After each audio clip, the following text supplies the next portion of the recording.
From the very first night they moved into his house, Adaeze began breaking all the mirrors and everything that has a reflection, including the televisions.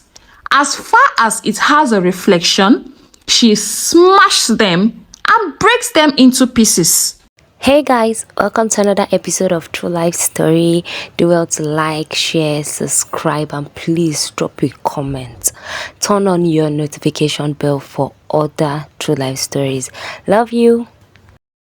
In a small quiet town called Umuzo, there lived a handsome young man called Chinedu. He was hardworking and he was surrounded by family and friends who loved him.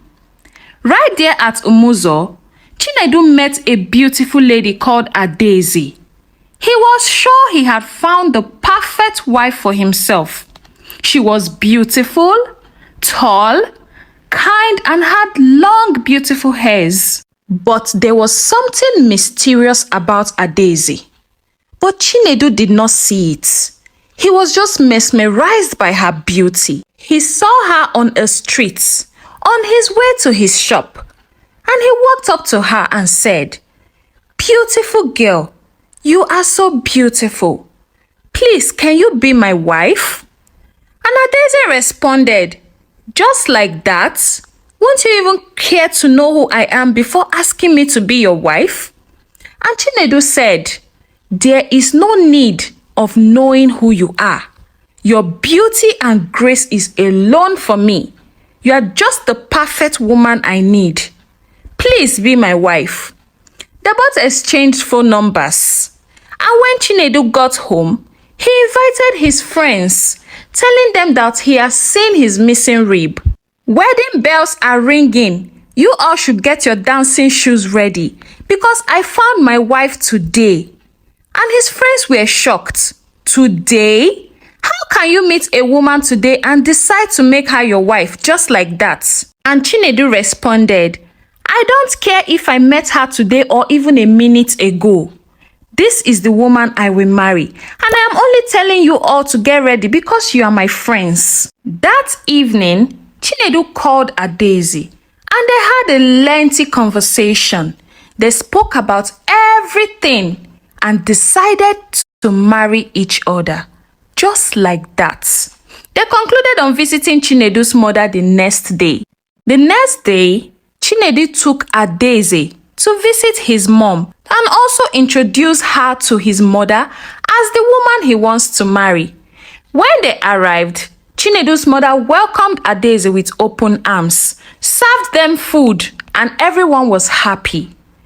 After a few minutes, Chinedu's mother called her son aside and said to him, "Chinedu, my son, yes, this lady is beautiful, but I am your mother.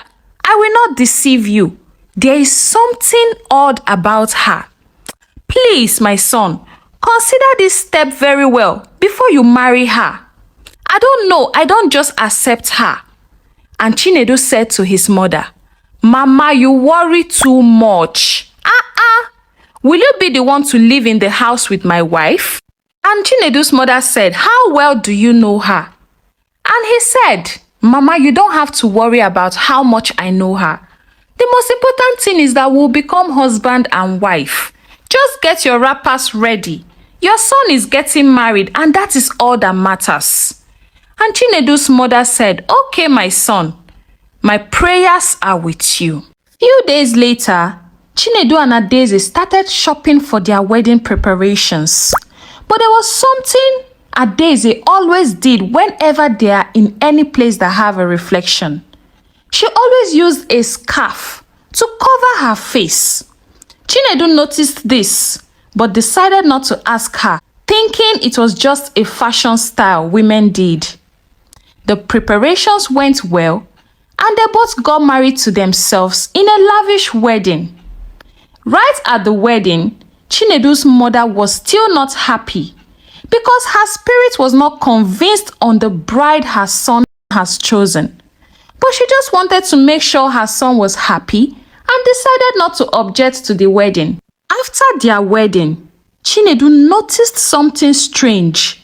From the very first night they moved into his house, Adaeze began breaking all the mirrors and everything that has a reflection, including the televisions. As far as it has a reflection, she smashed them and breaks them into pieces. Chinedu watched in disbelief as his new wife shattered every single mirror in their home. He had never seen anything like it.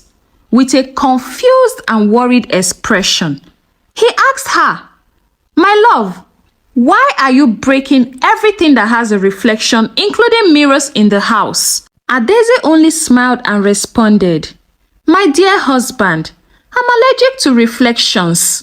Besides, this is my home now and I'm trying to arrange it according to my preference.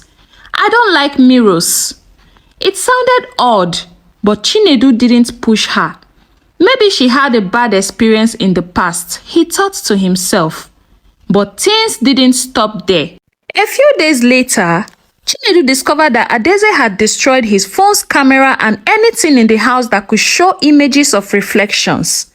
Even his favorite framed photos mysteriously disappeared.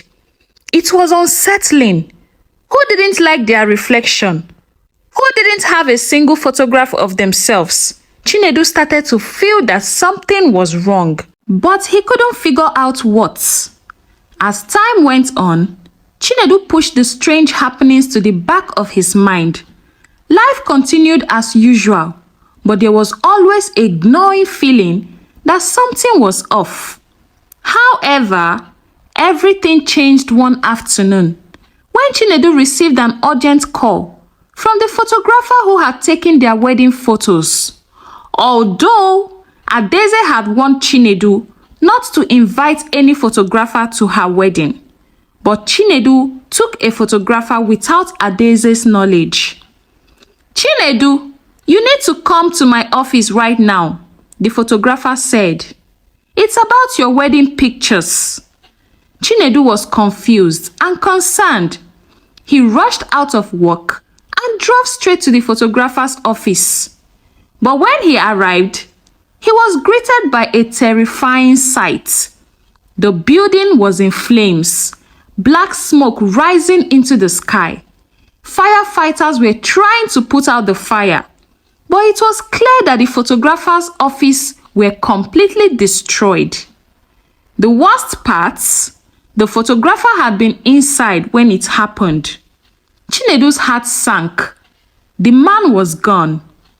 In shock, Chinedu drove home. His mind was racing with questions. What could have happened to the photographer? Why did he call Chinedu in such a panic just before his death? As he sat in his car, trying to make sense of it all, his phone buzzed. He turned on his data and a message popped up. It was from the photographer, sent just before he died. With trembling hands, Chinedu opened the message. It was a photo. As the image loaded on his screen, Chinedu's heart nearly stopped. With trembling hands, he was shocked at what he saw on his screen. His thoughts immediately went to Adaeze, to her strange aversion to mirrors and cameras, and the feeling of unease that had been growing since their wedding. Could it all be connected? When Chinedu got home, Adaeze was in the kitchen cooking dinner as if nothing had happened. Chinedu tried to act normal, though his mind was spinning with fear and confusion. They ate dinner together, but he could hardly taste the food. His eyes kept drifting to Adaeze, who seemed perfectly calm, as if nothing strange was going on. Later that night, as they got into bed, something even stranger happened. Adaeze lay down with her face pressed into the pillow and didn't move. All night, she stayed in that same position. Her face was hidden. Chinedu couldn't sleep. His mind raced, and his heartbeat felt like a drum in his chest. His mind reflected back to the image he saw in the car, the one the photographer dropped before his death. You must be wondering what he saw in that image, dear viewers. It was a picture of an old woman in his arms, twirling her around the dance floor on his wedding day. Chinedu blinked, his eyes widening in disbelief. He knew for a fact that there had been no old woman he danced with on his wedding day, except his wife Adaeze, who was young and beautiful. He couldn't even remember speaking to anyone who looked like the person in the photo. So how was this possible? The next morning, Chinedu came up with a plan. He had noticed one thing. Adaeze always responded enthusiastically whenever they were intimate. Maybe that was the key. Maybe if he distracted her, he could find a way to confront her with the truth. That night, as they lay in bed, Chinedu began to initiate intimacy. And as expected, Adaeze responded. But Chinedu was ready. Hidden under his pillow was a small mirror he had secretly kept, one that Adaeze had not destroyed yet. As their movements intensified, Chinedu grabbed the mirror and quickly held it up. What he saw made him scream in terror. There in the reflection was not Adaeze, the beautiful young woman he had married. Instead, he saw the old woman from the photograph, the same one he had unknowingly danced with at his wedding. He grinned with anger. How dare you use a mirror on me? I told you I don't like mirror. Now you have seen me. Her eyes were glowing with a sinister light. She was angry. Chinedu jumped back, falling off the bed, the mirror shattering on the floor. Adaeze, no, the old woman, sat up slowly, her face twisted with anger and terror. But then, as if sensing something, she softened. Now you know the truth, she said. I am not the woman you thought I was. I am here to pick you up. You are my next victim. On that fateful day that you saw me, I just came from our coven, and you were mesmerized by the beauty you saw and decided to marry me without asking. Now is not the right time to attack you. But since you decided to be faster than your shadow, then I have no other choice but to attack you. Today, you must follow me to our coven. Your life is ending today. Chinedu shook with serious fear. The thought of his mom came to his mind, and he remembered his mother's warning. He also remembered his friend's warning. He regretted every action. He trembled in fear. Tears filled his eyes. And he asked, why me? Why did you choose me? I didn't choose you, she replied. Her voice was cold. Fate brought us together. I didn't choose you. You chose me for yourself. And she tried to attack Chinedu. And in an instant, a flash of light rayed on her face, and she became powerless to attack Chinedu. Chinedu saw that opportunity and ran out of the house in the dark. He ran in the streets of the town as fast as he could, like something was chasing him. He didn't know what to do. His love for Adaeze, or whoever she was, had been real, but now he was faced with a terrifying reality. He ran straight to his mother's house and met his mom praying for him. Chinedu realized that his mother's prayers was what made the woman powerless in the first place. He said to his mother, Mama, I should have listened to you. And his mother said, my son, I warned you, but what can I do? I had to keep praying for you, my son. The next day, Chinedu and his mom went back to his house. He went there and couldn't find anybody in the house.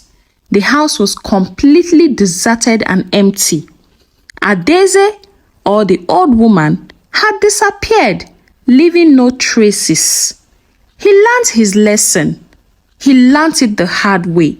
Ever since then, he vowed never to marry any woman that he doesn't know much about, and never to be carried away by a woman's beauty.